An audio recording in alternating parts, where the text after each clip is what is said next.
మీరు first actor గా enter అయ్యారా లేకపోతే ప్రొడ్యూసర్ గా ఎంటర్ అయ్యారా? ఈ సినిమాలో అండి, జీవితంలో ఈ సినిమా మనం ఓన్లీ ఈ సినిమా ప్రొడ్యూసర్ గానే ఎంటర్ అయ్యాను.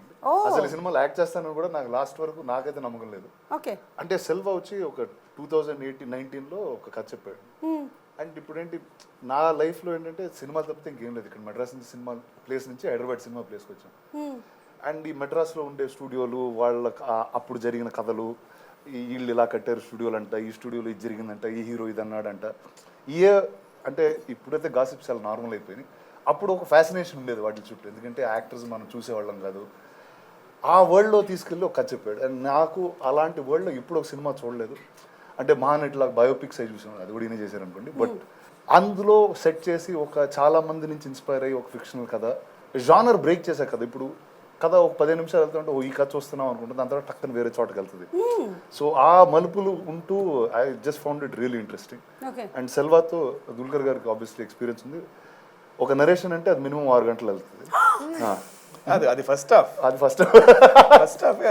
6 గంటలు అలా కూర్చుంటే పొద్దున్న స్టార్ట్ అయ్యేది, అది సాయంత్రం అవుద్ది, సాయంత్రం నుంచి ఓకే. అంటే ఆయన ముందే ఎపిక్ తీసాడా? బాహుబలి ఎపిక్ అంటే నాకు తెలిసి ఇది చాలా మంది ఫస్ట్ టైం ఫిల్మ్ మేకర్స్ ఉంటుంది ఏంటంటే కంప్లీట్ డీటెయిల్ లో చెప్పగలిగే రిధంలో ఉంటారు. ఎందుకంటే నాకు తెలిసి వాళ్ళకి ప్రీవియస్ ఎక్స్పీరియన్స్ ఉండదు. ఇప్పుడు వేరే డైరెక్టర్లు అంటే ఇప్పుడు ఎక్స్పీరియన్స్ వాళ్ళు ఆ కథని చాలా క్లుప్తంగా చెప్పేస్తూ ఉంటారు.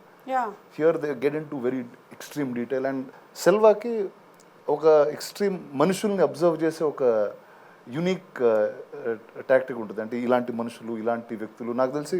అండ్ ఈ కథ వింటున్నప్పుడల్లా ఇలాంటి యాక్టర్ నాకు తెలిసే, ఇలాంటి డైరెక్టర్ నాకు తెలిసే, వాళ్ళిద్దరూ ఇలా కొట్టుకున్నారు సెట్ మీద, ఇలా కొట్టుకున్నప్పుడు ఇలా ప్రొడ్యూసర్ వచ్చి మేనేజ్ చేశాడు, ఇలాంటివన్నీ వింటూ ఉంటాం. అవన్నీ మీకు సినిమాలో కనిపిస్తుంటాయి. Wow, interesting. అసలు వెయిటింగ్ టు వాచ్. అసలు ట్రైలర్ అయితే చాలా బాగుంది. అంటే అందులోనూ ఇండస్ట్రీకి సంబంధించిన వాళ్ళకి ఇంట్రెస్టింగ్గా ఉండడం అనేది ఇస్ వన్ ఆస్పెక్ట్. కానీ కామన్ పీపుల్కి కూడా ఇది ఇంట్రెస్టింగ్గా ఉంది. ఎప్పుడైతే అది కనెక్ట్ అవుతుందో అప్పుడే సినిమా హిట్ అవుతుంది. సో ట్రైలర్ అయితే హిట్ అయిపోయింది. So congrats to all of you all. Trailer అయితే హిట్ అయిపోయింది. మీరు అందులోనూ పీరియడ్ ఫిల్మ్స్ని సెలెక్ట్ చేసుకోవడంలో మంచి ఒక ఎక్స్పర్టైజ్ సంపాదించుకున్నారు మీరు. అది సీతారామం కానివ్వండి, మహానటి కానివ్వండి, లేకపోతే డిఫరెంట్ ఫిల్మ్స్, చుప్ లాంటి సినిమాలు, కార్వాన్ లాంటి సినిమాలు, ఇవన్నీ పీరియడ్ కాదు, అంటే different kind of films. So ఇది ఎట్లాగా మీరే ఆ క్యారెక్టర్ని వెతుక్కుంటూ వెళ్తారా లేకపోతే క్యారెక్టర్ మిమ్మల్ని వెతుక్కుంటూ వస్తుందా? అంటే రైటర్ రాసేటప్పుడు అనుకుంటారు ఈ పీరియడ్ లో దుల్కర్ లాంటి ఒక మనిషి అనేతోనే కథ రాసుకుంటారు. నాకు తెలిసి 1950లో దుల్కర్ కారు దిగుతాడు. సో అంటే ఇంకా 1950 అనగానే ఇంకా ఫస్ట్